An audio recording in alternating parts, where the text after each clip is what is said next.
Hi friends, आप सभी का अपने चैनल स्मार्ट स्टडी क्लास में बहुत बहुत स्वागत है। फ्रेंड्स, मैं आपके लिए नई नई स्टोरी लेके आता रहता हूं और उसके थ्रू मैं आपको इंग्लिश सिखाने का प्रयास करता हूं, क्योंकि जब आप रीडिंग करते हैं, ठीक है, चाहे वो नॉवेल हो, न्यूज़पेपर हो या कोई स्टोरी हो, तो रीडिंग करने से आपको बहुत ज़्यादा फ़ायदा होता है। आप नए नए वर्ड सीखते हैं, इंग्लिश की फ्लुएंसी बनती है बोलने में, ठीक है, और आपकी एक समझ पैदा होती है इंग्लिश की। सो मैं प्रयास करता हूं कि आपके लिए नई नई स्टोरीज लेके आता रहूं और आपको यूं ही इंग्लिश सिखाता रहूं। तो जो हमारे पुराने व्यूअर्स होंगे वो जानते होंगे, ठीक है, कि किस तरह से हम इंग्लिश के थ्रू नए नए वर्ड सीखते हैं और इंग्लिश को समझते हैं, इंग्लिश के हर एक वर्ड का मतलब समझते हैं, राइट, जिससे बिल्कुल आप बेसिक लेवल से इंग्लिश सीख पाओ आप और इंग्लिश को आप समझ पाएँ। जब तक आप बेसिक लेवल से जो वर्ड्स होते हैं छोटे छोटे, ठीक है, अगर आप उनको नहीं समझेंगे, उनका प्रॉपर यूज नहीं जानेंगे, तो आप इंग्लिश अच्छी तरह से समझ नहीं पाएंगे और यूं ही भागते रहेंगे, यहाँ वहाँ भागते रहेंगे, ग्रामर सीखेंगे, कभी ये करेंगे कभी वो करेंगे। सो गाइस, कंटिन्यूअस आप रीडिंग करते रहिए, इंग्लिश को सुनते रहिए, तो आपके अंदर इंग्लिश की समझ पैदा होगी और आप बहुत जल्दी इंग्लिश सीख पाओगे। तो चलिए हम देखते हैं कि आज हमने कौन सी स्टोरी लिया है और इसके थ्रू आपको मैं इंग्लिश किस तरह से आपको नए नए वर्ड सीखने को मिलेंगे, ठीक है, और एक अच्छी स्टोरी भी समझेंगे। आपका जो समझ है, आपका जो बोध है, ज्ञान है, वही बढ़ेगा, राइट। तो चलिए हम देखते हैं। यहाँ पे सामने देखिए स्क्रीन में ये स्टोरी है, ठीक है, इसको अभी हम रीडिंग करते हैं और इसको समझते हैं। तो आपको ध्यान से सुनना है, ठीक है। मैं पहले रीडिंग करूँगा, इसके बाद मैं आपको एक एक वर्ड का हिंदी मतलब बता दूंगा और यूं ही हम फिर आगे बढ़ते रहेंगे, ठीक है। चलिए, तो यहाँ पर आप देखिए एलिफेंट,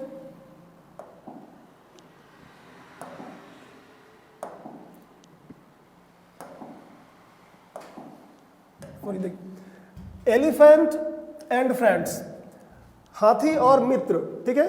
तो आपको पहले मैं थोड़ा सा बता दूं स्टोरी के बारे में कि यहाँ पर एक एलिफेंट रहता है और वो जंगल के कुछ जो एनिमल्स होते हैं, जैसे फॉक्स हो गया, डियर हो गया, लोमड़ी हो गया, वो उनसे मित्रता करना चाहता है, यानी उनको फ्रेंड्स बनाना चाहता है।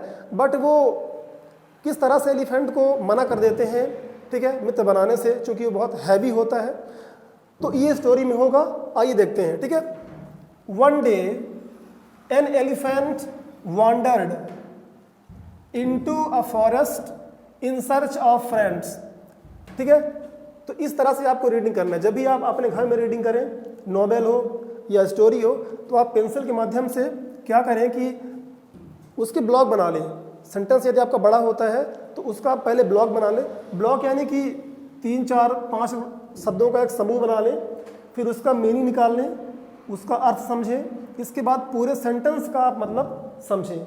एक बार में यदि आप उसका पूरा मतलब समझेंगे तो आप शुरू में फंस जाएंगे, उलझ जाएंगे, आपको समझ नहीं आएगा, क्योंकि अभी आप बेसिक लेवल से हैं, अभी शुरुआती कंडीशन में हैं आप, तो आपको पूरा समझ में नहीं आएगा। तो ब्लॉक बनाना काफ़ी अच्छा होता है, चाहे बच्चों के लिए हो, चाहे आप स्टार्टिंग लेवल से सीख रहे हो। तो देखिए, फिर इसके हिसाब से आपको मतलब निकालना है उसका। वन डे, एक दिन, एन एलिफेंट वॉन्डर्ड, एक एलिफेंट, एक हाथी घूमा, जंगल में घूमा। देखिए ये वॉन्डर्ड वर्ब का सेकंड फॉर्म है, ठीक है। वॉन्डर मतलब होता है यहाँ वहाँ घूमना, ठीक है। इनटू अ फॉरेस्ट, एक जंगल में, इनटू मतलब होता है में, के अंदर, इन सर्च ऑफ फ्रेंड्स, मित्रों के खोज में। सर्च, देखिए ये बहुत ही कॉमन वर्ड है, आप सुनते भी होंगे, सर्च करना यानी खोज करना, तलाश करना, इन यानी में, ऑफ यानी काकी के, ठीक है। तो सिंपल वर्ड है। तो मित्रों के खोज में वो जंगल में यहाँ वहाँ घूमा। ही सॉ, उसने देखा, सॉ क्या है, सी का सेकंड फॉर्म है, क्या है, सी का सेकंड फॉर्म है। सी यानी होता है देखना, ठीक है। तो सॉ मतलब देखा, क्योंकि वो सेकंड फॉर्म है, वर्ब का सेकंड फॉर्म है।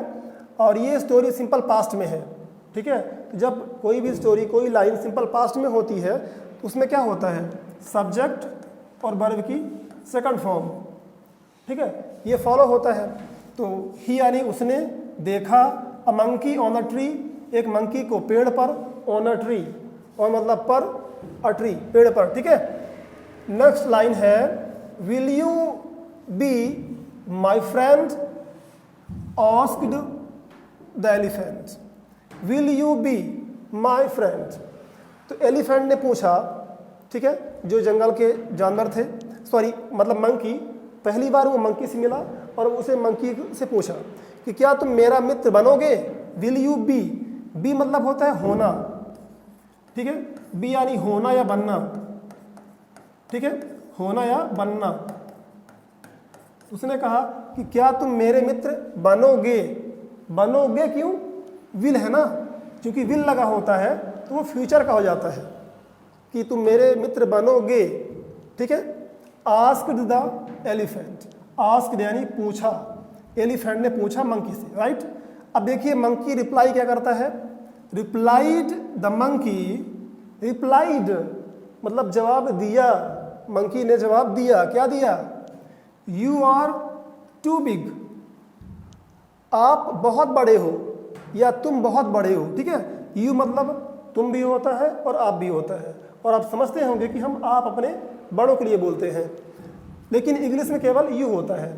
तो यू आर आप हो, आर मतलब है या हो, टू टू मतलब बहुत, ठीक है, बहुत बिग, बहुत बड़े हो आप। You can not swing from trees like me, you can not swing from trees like me, यानी तुम कैन नॉट स्विंग, स्विंग यानी होता है झूलना, तो तुम क्या है, झूल नहीं सकते हो, you can not swing from trees, पेड़ों में, सॉरी पेड़ों से, लाइक मी, लाइक यानी जैसा, मी यानी मेरे, तो मेरे जैसा तुम क्या है, पेड़ों में स्विंग यानी झूल नहीं सकते हो, ठीक है, जैसे बंदर झूलते हैं, पेड़ों में लटकते हैं, राइट।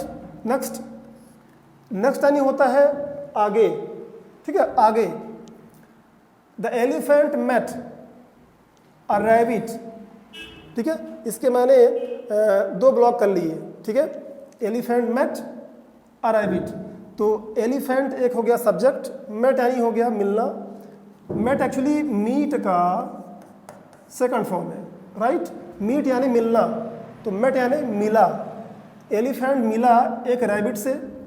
ही आस्क्ड, उसने पूछा, him to be his friend, to be, देखिए मैंने बताया कि बी मतलब होना या बनना, तो उसने हिज फ्रेंड्स, उसका मित्र बनने के लिए उसने उससे पूछा। बट द रैबिट सैड, लेकिन रैबिट ने कहा, सैड यानी कहा, सैड क्या है, से का सेकंड फॉर्म है, राइट, से का सेकंड फॉर्म है, से यानी कहना, तो रैबिट ने कहा यू आर टू बिग, ठीक है, वही चीज़ जो मंकी ने कहा था, यू आर टू बिग, आप बहुत बड़े हो, टू प्ले इन माई बुरो। देखिए अब यहाँ पर क्या है, टू प्ले, ये पर्पस बता रहा है, खेलने के लिए, खेलने के लिए, ठीक है, मेरे साथ खेलने के लिए आप बहुत बड़े हो, तो कहाँ दोस्ती संभव है हमारी आपकी, ठीक है। इन माई बुरो, बुरो क्या है, देखिए मैंने इसको स्पेशली डिफरेंट कलर दिया है ताकि आपका ध्यान ज़्यादा जाए। बुरो मतलब होता है रैबिट का घर, जहाँ पर खरगोश रहता है उसके हाउस को, घर को हम बोलते हैं burrow. Then the elephant met a frog, then यानी फिर एलिफेंट मेट मिला अ फ्रॉग, एक फ्रॉग से, एक मेढक से मिला। फिर वही क्वेश्चन किया, क्या क्वेश्चन किया, will you be my friend, यही वाला सेंटेंस जो मैंने अभी आपको समझाया ऊपर, विल यू बी, क्या तुम बनोगे, मेरे मित्र बनोगे, विल यू बी यानी होना बनना। देखिए कैसे यहाँ पर बी रिपीट हो रहा है, यही फ़ायदा होता है जब आप स्टोरी पढ़ते हो तो कोई नया वर्ड बार बार रिपीट होता है, तो उसको पढ़ते पढ़ते आप सीख जाते हो, आपको दिमाग में वो बैठ जाता है, तो यही फ़ायदा होता है रीडिंग करने से, और आपको मज़ा भी आता है, ठीक है। तो विल यू बी, क्या तुम बनोगे मेरे फ्रेंड, मेरे मित्र। ही आस्क्ड, उसने पूछा। How can I, how can I, मैं कैसे मतलब फ्रॉग कह रहा है कि मैं कैसे कर सकता हूँ, मैं कैसे बन सकता हूँ। आस्क्ड द फ्रॉग, उसने पूछा कि भाई मैं कैसे कर सकता हूँ, कैन मतलब होता है सकता है, राइट, तो मैं कैसे कर सकता हूँ। यू आर टू बिग, ठीक है, वही बात, जो हर एनिमल्स कहता है यू आर टू बिग, आप बहुत बड़े हो, to leap about like me. देखिए यहाँ पर दो ब्लॉक हैं, टू लीप अबाउट और लाइक मी। तो लाइक मी मतलब मेरे जैसा, ठीक है। आप कई बार ये वर्ड सुनते भी होंगे, like me, like him, like them, ये इस तरह हो गया। टू लीप अबाउट मतलब क्या होता है? अच्छा ये बताइए, आपके फ्रॉग क्या करते हैं? आपने मेढक देखे होंगे, ठीक है, कुछ लोग तो पकड़े भी होंगे, ठीक है, अपने गांव में बरसात के मौसम में। तो आप बताइए कि फ्रॉग क्या करता होगा? उछलता है ना, फ्रॉग उछलता है। तो आप खुद ही गेस करिए आप कि लीप का मतलब क्या होगा? उछलना होगा ओबियसली, ठीक है। इस तरह से जब आप स्टोरी पढ़ते हो तो कई वर्ड के जो मतलब है आप गेस कर लेते हो, बिकॉज आप स्टोरी को समझ रहे हो, उसको ध्यान से आप देख रहे हो, तो आप गेस कर लेते हो कि इसका मीनिंग ये होना चाहिए, ठीक है। ये होता है समझने का फ़ायदा। तो लीप यानी लीप अबाउट मतलब यहाँ वहाँ उछलना। The elephant was upset, upset यानी खफा होना, नाराज होना। वॉज यानी था, वॉज यानी था, तो एलिफेंट अपसेट था, नाराज था। ही मेट, वह मिला, अ फॉक्स नेक्स्ट, यानी वह अगले बार एक फॉक्स से मिला, एक फॉक्स से, एक लोमड़ी से मिला। फिर वही क्वेश्चन किया, will you be my friend, क्या तुम मेरे मित्र बनोगे? ही आस्क्ड द फॉक्स, उसने फॉक्स से आस्क किया यानी पूछा, राइट। थोड़ा जल्दी बढ़ते हैं हम। द फॉक्स सैड, फॉक्स ने कहा सॉरी मतलब मुझे खेद है। सर, श्रीमान, यू आर टू बिग, आप बहुत बड़े हो, हमारी आपकी दोस्ती पॉसिबल नहीं है। द नेक्स्ट डे, फिर अगले दिन, नेक्स्ट यानी अगले, आगे, तो अगले दिन द एलिफेंट सॉ यानी आप तो खुद ही जान जाएंगे आप, क्योंकि इसके बारे में मैंने 2-3 बार बता दिया है, आप खुद ही समझिए, ठीक है। देखिए ऊपर ध्यान दीजिए, all the animals in the forest running for their lives. Next day elephant ने देखा कि ऑल द एनिमल्स, सारे जानवर, इन द फॉरेस्ट, जंगल में, रनिंग फॉर देयर लाइव्स। इसको आप इस तरह समझें, अगर आप एक एक वर्ड समझोगे ना तो अब मैंने कहा था ना, आप उसका मतलब नहीं निकाल पाओगे, आप फंस जाओगे। रनिंग, देखिए कैसे, रनिंग दौड़ते हुए, फॉर देयर लाइव्स, लाइव्स यानी जीवन, जिंदगी, फॉर यानी के लिए, देयर मतलब अपने, तो वो अपने जीवन के लिए रनिंग कर रहे हैं, भाग रहे हैं। इसका क्या मतलब निकला?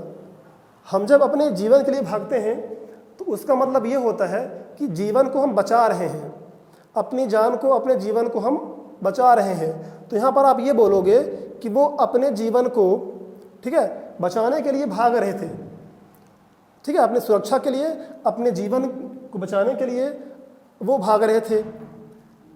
द एलिफेंट आस्क्ड, तो उसने पूछा, देम, देम मतलब उनसे, उन्हें, किनसे? जो जंगल के जानवर थे, ठीक है। What the matter was, what the matter, matter मतलब मामला, मामला क्या था, मामला क्या था, राइट। तो यहाँ तक हो गया। चलिए हम चलते हैं नेक्स्ट पेज में, ओके। तो अगला और लास्ट पेज आपका है ये आपके सामने, right. The bear replied, the bear, एक मिनट, चलिए। द बियर रिप्लाइड, बियर मतलब भालू, ठीक है, जानते ही होंगे ओबियसली। रिप्लाई मतलब जवाब देना, उत्तर देना। तो बियर ने रिप्लाई किया, जब एलिफेंट ने पूछा कि आप लोग भाग क्यों रहे हो, क्या मामला था।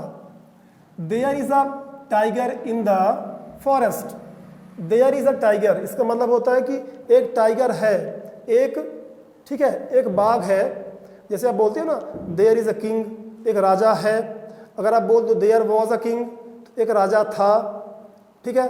देयर इज अ थीफ, एक चोर है। देयर इज अ पेन, एक पेन है। तो एक टाइगर है इन द फॉरेस्ट, जंगल में।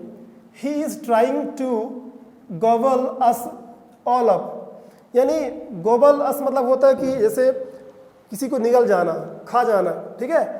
तो वो बता रहा है कि एक टाइगर है और ही इज़ ट्राइंग, वह प्रयास कर रहा है। ही इज़ ट्राइंग, देखिए यहाँ पर जो ही इज़ है, सॉरी यहाँ पर एक्चुअल में ये एपोस्ट्रॉफी है और एस लगा है, तो इसका मतलब होता है ही इज, ये शॉर्ट फॉर्म है, ठीक है।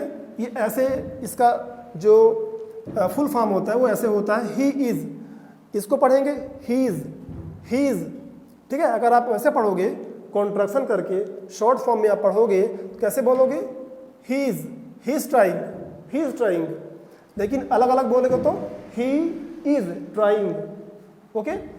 चलिए, तो ये छोटी मोटी बातें आपको मैं बताता रहूँगा और आप नोट कर सकते हैं, ठीक है। आगे और भी बात आएगी, बट अभी मैं आपको इतना बताता हूँ, जितना आता जाएगा उतना मैं बताऊँगा, ठीक है। क्योंकि आपको जल्दबाजी नहीं करनी, क्योंकि ऐसा कोई ट्रिक है नहीं कि मैं आपको बता दूँ और आप सीख जाओ, ठीक है। ये सफ़र थोड़ा लंबा है। जो लोग कहते हैं कि 90 दिन में सीखें, 90 घंटों में सीखें, है ना, तो ये सब बकवास है। आपको मेहनत करनी पड़ेगी, ठीक है, लगातार धीरे धीरे आपको सीखना पड़ेगा। ये हो गया। चलिए next, the animals all run away to hide. Run away मतलब होता है भाग जाना, दूर भागना। अवे मतलब दूर। रैन क्या है? रन का सेकंड फॉर्म। रन मतलब दौड़ना, भागना। तो रन अवे एक साथ बोलेंगे आप तो उसका मतलब होता है भाग जाना, दूर भाग जाना। तो सारे एनिमल्स दूर भागे टू हाइड। हाइड मतलब छिपना, छिपने के लिए, टू हाइड। तो यहाँ पर टू हाइड बता रहा पर्पज, तो यहाँ पर आप टू हाइड का मीनिंग निकाल सकते हो, के लिए, छुपने के लिए, ठीक है, छुपने के लिए। द एलिफेंट वॉन्डर्ड, सॉरी यहाँ पर है वंडर्ड, वहाँ पर था वॉन्डर्ड, यहाँ पर है वंडर्ड। आपने सुना होगा ना कि वंडर करना, जो लोग 10th 12th पास कर चुके होंगे तो आपने पढ़ा होगा wonder of science, wonders of science. तो वंडर मतलब क्या? आश्चर्य, ठीक है, चमत्कार। द एलिफेंट वंडर्ड, तो यहाँ पर एक वर्ब की तरह इसका प्रयोग किया गया है, वर्ब, जैसे आश्चर्य करना, आश्चर्य किया। तो एलिफेंट आश्चर्य किया, ठीक है। What he could do to stop everyone in the forest. तो उसने आश्चर्य किया कि व्हाट ही कुड डू, वह क्या कर सकता था। कुड यानी सकता था, कुड यानी सकता था, तो डू यानी करना, तो वो क्या कर सकता था। टू स्टॉप, स्टॉप करने के लिए, रोकने के लिए, everyone in the forest. Everyone मतलब हर किसी को, इन द फॉरेस्ट जंगल में रोकने के लिए वो क्या कर सकता था। उसने सोचा कि इस समस्या पर मैं क्या कर सकता हूँ, ठीक है। मीन वाइल, मैंने इसको भी हाईलाइट किया है। मीन वाइल बहुत ही खास वर्ड है, थोड़ा अलग वर्ड है, क्योंकि लोग कंफ्यूज होते हैं इस वर्ड पे, ठीक है। तो इसका मतलब आप नोट कर लें, इसका मतलब होता है के दौरान या के दरमियान, ठीक है, या उसी दरमियान। तो मीन वाइल, उसी दरमियान, the tiger kept eating up whoever he could find। जो टाइगर था, केप्ट ईटिंग मतलब होता है कि खाना जारी रखा, जैसे हम बोलते हैं ना कीप गोइंग, कीप लिसनिंग, सुनते रहिए, है ना, देखते रहिए। तो केप्ट यानी जारी रखा, ईटिंग अप जो भी उसके सामने, whoever मतलब कोई भी, जो भी, whoever जो भी, इसका मतलब क्या होगा? जो भी, ही कुड फाइंड यानी जिसको भी वो पाता था वो बिल्कुल खा लेता था, ठीक है। तो ये उसने देखा। अब देखिए एलिफेंट क्या करता है, right. The elephant walked up to the tiger and said. तो एलिफेंट वॉक्ड अप मतलब होता है कि चलना, ये चलकर जाना किसी के पास। तो walked up to the tiger, वो टाइगर के पास गया, चल के गया, एंड सैड और कहा, प्लीज़, कृपया, mister tiger, do not eat up these poor animals. उसने कहा कि मिस्टर टाइगर, ठीक है, श्रीमान tiger, do not eat up, do not eat up मतलब मत खाओ, डू नॉट मतलब मत, do not speak, do not laugh, मत हंसो, ठीक है। तो मत खाओ तुम इन बेचारे पुअर मतलब होता है बेचारे, जानवरों को, एनिमल्स को, ठीक है। देखिए पुअर मतलब गरीब भी होता है, कई बार लोग कंफ्यूज होते हैं, इसीलिए आपको ये जानना चाहिए कि पुअर के दो मतलब होते हैं। एक होता है क्या, गरीब, और एक होता है बेचारा, ठीक है। तो अगर ये बात जो लोग नहीं जानते तो परेशान रहते हैं कि यहाँ पर गरीब गरीब गरीब जानवर, ये थोड़ा मज़ा नहीं आ रहा, राइट। इसलिए ये जो कॉन्सेप्ट है ये आपको जानना पड़ेगा, तब आप इंग्लिश को ढंग से समझ पाएंगे, क्योंकि इंग्लिश में से बहुत सारे वर्ड होते हैं जिनके दो नहीं 4 मतलब होते हैं, ठीक है। चलिए, तो टाइगर ने क्या जवाब दिया, माइंड योर ओन बिजनेस। देखिए इसको मैंने अंडरलाइन किया हुआ है, यानी ये बहुत ही स्पेशल है, इसको आपको नोट कर लेना है, ठीक है। Mind your own business. अगर मैं एक एक वर्ड की बात करूं तो ओन मतलब होता है खुद, और बिजनेस यानी काम धंधा, माइंड यानी कि हमारा दिमाग, या दिमाग के थ्रू हम समझते हैं कोई चीज़, ठीक है। तो वो कहना, इसका मतलब होता है कि आप अपने काम पे ध्यान दो, mind your own business. Own मतलब खुद, खुद के काम पे तुम ध्यान दो। होता ना, कई बार हम बोलते हैं, कोई हमारे बीच में बोलता है, कोई बहस करता है, तो हम बोल देते हैं भाई तू अपने काम में ध्यान दे, ठीक है। तो इसको आप इंग्लिश में कहेंगे mind your own business. Growled the tiger. Growl means होता है गुर्राना, ठीक है। आपने देखा ही होगा, सुना होगा, टीवी में देखा होगा आपने कि किस तरह से गुर्राता है वो शेर। कुत्ते भी गुर्राते हैं, ठीक है, भौंकते भी हैं। तो यहाँ पर ग्राउल करना मतलब गुर्राना, ठीक है। चलिए, the elephant has no choice but to give the tiger a hefty kick, right.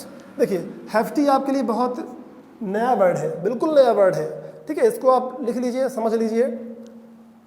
चलिए यहाँ शुरू करते हैं। हैज़ नो चॉइस, इसका मतलब होता है कि कोई विकल्प ना होना। Has no choice, has use करते हैं हम जब हमारे कोई पास कोई चीज़ होती है, ठीक है। हैज़ और हैव का ये दूसरा कॉन्सेप्ट है, जिसमें इसका मतलब होता है कोई चीज़ पास होना। जैसे मैं कहना चाहता हूँ मेरे पास ये एक पेन है, तो आई हैव अ पेन, ठीक है। 2 होंगे तो आई हैव 2 पेन्स। तो कोई हमारे पास आइडिया है, कोई विकल्प है, तो हम यूज़ करते हैं। अब हैज़ का यूज़ करते हैं जब हमारा सब्जेक्ट सिंगुलर होता है, थर्ड पर्सन होता है, तो हम हैज़ लगाते हैं। तो द एलिफेंट हैज़, उसके पास क्या नहीं है, नो चॉइस, कोई विकल्प नहीं है। बट टू गिव, लेकिन to give a tiger hefty kick. Kick तो आप समझ ही गए होंगे, बहुत ही फेमस वर्ड है, ठीक है। तो हैफ्टी मतलब होता है दमदार, हैवी, ठीक है। इस तरह से हैफ्टी आप समझ सकते हैं कि एक एलिफेंट के पैर कैसे होते हैं। वो खुद ही इतना भारी भरकम होता है, ऐसे आप अंदाज़ा लगा लो, खुद ही इतना भारी भरकम जानवर है, यदि लात कैसा मारेगा, तो थोड़ी ना हल्का फुल्का मारेगा है? उसका लात कैसा होगा, भारी होगा ना। तो आप समझ सकते हैं कि हैफ्टी यानी भारी या तगड़ा भी होता है, तगड़ा। तो उसने एक टाइगर को तगड़ा लात मारा, ठीक है। The frightened tiger rain for his life. देखिए फॉर हिज लाइफ, ये फिर से आ गया, रैन फॉर हिज लाइफ, वो अपने लाइफ के लिए भागा। इसका सेंस क्या निकला, इसका मतलब ये निकला कि अपने जीवन को बचाने के लिए वहाँ से भागा। इसको समझिए फ्राइटेंड। अगर हम बात करें रीडिंग की, तो यहाँ पर GH साइलेंट है, GH साइलेंट है। इसको पढ़ेंगे फ्राई, फ्राई टेंड, ठीक है, टेंड। ओके, चलिए आगे बढ़ते हैं। The elephant ambled back into the forest to announce good news to everyone, ठीक है। तो elephant ambled back into the forest, यानी कि वो वापस उस जंगल में आया। एम्बल्ड बैक यानी होता है कि जब किसी काम को आप मतलब कि पुनः करते हो, पुनः उसी प्लेस में आप जब लौटते हो, तो हम एम्बल्ड बैक का यूज़ करते हैं। इनटू द फॉरेस्ट यानी उसी जंगल में, उसी जगह पे वो वापस लौट के आया। टू अनाउंस, अनाउंस करने के लिए, अनाउंस यानी घोषणा करने के लिए, क्या बताने के लिए, द गुड न्यूज़, एक अच्छी सूचना देने के लिए सभी को, to everyone, all the animals thanked the elephant, यानी सभी जानवरों ने धन्यवाद दिया एलिफेंट को। ठीक है, धन्यवाद क्यों दिया आप समझ गए होंगे कि इतनी बड़ी समस्या थी उनके सामने और एलिफेंट ने उस समस्या को दूर कर दिया, तो सभी ने उसको धन्यवाद दिया जानवरों ने। दे सैड, वे बोले, ठीक, कौन? वो सारे जानवर, मंकी, फ्रॉग, जो उसको अपना मित्र बनाना नहीं चाहते थे, तो वो बोले, दे सैड, वे क्या बोले? You are just the right size to be our friend. ठीक है, तो यानी तुम्हारा साइज राइट है, you are the right size, तुम बिल्कुल सही साइज के हो, है ना। टू बी यानी होना या बनना, तो क्या बनने के लिए? आवर फ्रेंड, हमारा मित्र बनने के लिए तुम बिल्कुल परफेक्ट साइज की हो। तो ये फ्रेंड्स आपने देखा, यहाँ पर स्टोरी ख़त्म होती है। आई होप दैट आपको अच्छा लगा होगा। यदि आप चैनल पे नए हैं तो सब्सक्राइब करें और सब्सक्राइब करके बेल आइकन को जरूर प्रेस कर लें ताकि इस तरह की इंपॉर्टेंट वीडियो आपसे मिस ना हो। Thanks for watching guys till the end.